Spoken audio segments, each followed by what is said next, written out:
नमो नमः आप सभी सदस्यों को मेरी तरफ से। तो आइए आज हम आपको बताते हैं कि आत्मबल बढ़ाता है शिव जी का तांडव स्तोत्र का पाठ। सनातन धर्म में भगवान शिव जी के अनेक भक्त हैं। इन भक्तों के से ही एक रावण भी थे जिन्होंने शिव तांडव स्तोत्र की रचना की थी। धार्मिक ग्रंथों के अनुसार एक बार अहंकार में आकर रावण ने कैलाश पर्वत उठाने की कोशिश की, परंतु भगवान शिव ने उसे अपने अंगूठे से ही दबा दिया, जिसमें रावण के हाथ कैलाश पर्वत के नीचे दब गए।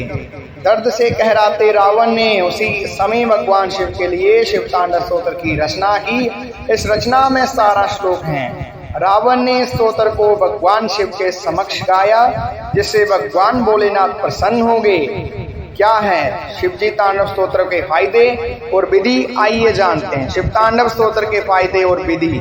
मान्यता है कि जो व्यक्ति नियमित रूप से शिव तांडव स्तोत्र का पाठ करता है उसे कभी धन धनाने की कमी नहीं होती।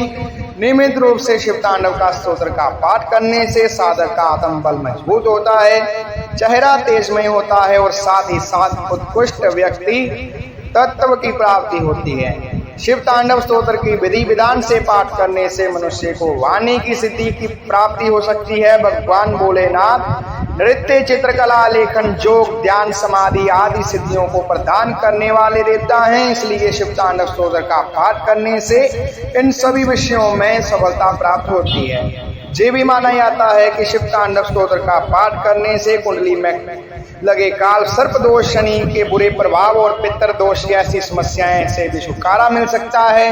पूजा विधि। धार्मिक ग्रंथों के अनुसार शिव तांडव स्तोत्र का पाठ सुबह या फिर शाम के समय करना सर्वश्रेष्ठ माना गया है। सुबह जल्दी उठकर स्नान, ध्यान आदि से निवृत्त हो जाएं और स्वच्छ वस्त्र धारण करें। उसके बाद भगवान शिव को प्रणाम करके 2 दीप नैवेद्य से उनकी पूजा करें। शिव तांडव स्तोत्र का पाठ हमेशा तेज आवाज में और गाकर करें। पूजा पाठ संपूर्ण होने के बाद भगवान शिव का ध्यान करें। स्वाद का विशेष ध्यान रखें कि आप जब शिव तांडव स्तोत्र का पाठ कर रहे हों तो उस समय आपके मन में किसी के प्रति दुर्भावना ना हो, क्योंकि ये पाठ अत्यंत शक्तिशाली और ऊर्जावान है। ठीक है, तो आइए दूसरी बात बताते हैं आपको कि पूजा में कलश में जो जल होता है, उस जल का कलश में जल डालने से क्या महत्व होता है, आज हम आपको बताते हैं। कहते हैं कि कलश के मुख में भगवान विष्णु जी का निवास होता है तथा कंठ में महेश और मूल में ब्रह्मा जी का।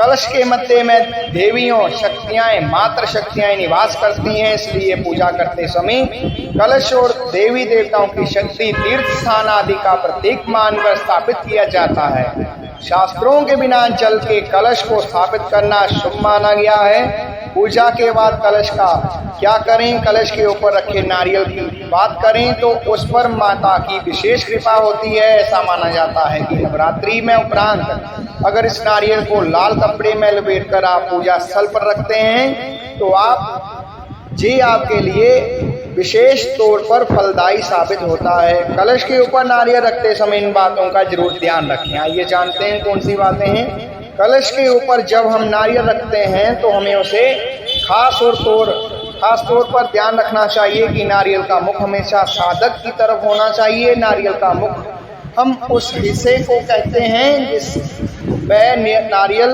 पेड़ से जुड़ा हुआ था। सही तरीके से कलश स्थापित करके पूजा करने से आपको पूर्ण फल मिलेगा। ठीक है, तो आइए बात करते हैं। बुधवार के दिन विघ्नहर्ता श्री गणेश जी को इन मंत्रों से करें प्रसन्न। हिंदू धर्म में किसी भी शुभ कार्य की शुरुआत से पहले प्रथम पूजनीय गणेश जी की पूजा की जाती है। गणेश जी को विघ्नहर्ता कहा जाता है और ऐसा माना जाता है कि गणेश जी की पूजा अर्चना करने से सभी संकट दूर होते हैं। वैसे तो गणपति बप्पा की पूजा किसी भी दिन कर सकते हैं, लेकिन बुधवार के दिन गणेश जी की पूजा करने से विशेष महत्व है। कहा जाता है कि बुधवार के दिन गणेश भगवान जी को प्रसन्न करने से जीवन में सुख समृद्धि आती है। ज्योतिषी कहते हैं कि गणपति बाबा को प्रसन्न करने से कई उपाय और मंत्र बताए गए हैं, जिनका विधि विधान से जाप करने से गणेश जी का विशेष कृपा प्राप्त होती है और सभी मनोकामनाएं पूर्ण होती हैं। आइए जानते हैं गणेश जी को प्रसन्न करने के मंत्र कौन से हैं। गणेश गायत्री मंत्र एक दंताय विद्महि वक्रतुंडाय धीमहि तन्नो बुद्धि प्रचोदयात्। इस मंत्र का अगर हम बुधवार के दिन जाप किया जाए तो व्यक्ति की सभी मनोकामनाएं पूर्ण होती हैं। गणेश जी इस मंत्र का 108 बार जाप करने से सभी मनोकामनाएं पूर्ण होती हैं। इन मंत्रों को जाप से गणपति बाबा जल्द ही प्रसन्न हो जाते हैं और उनकी कृपा अपने भक्तों पर बनी रहती है।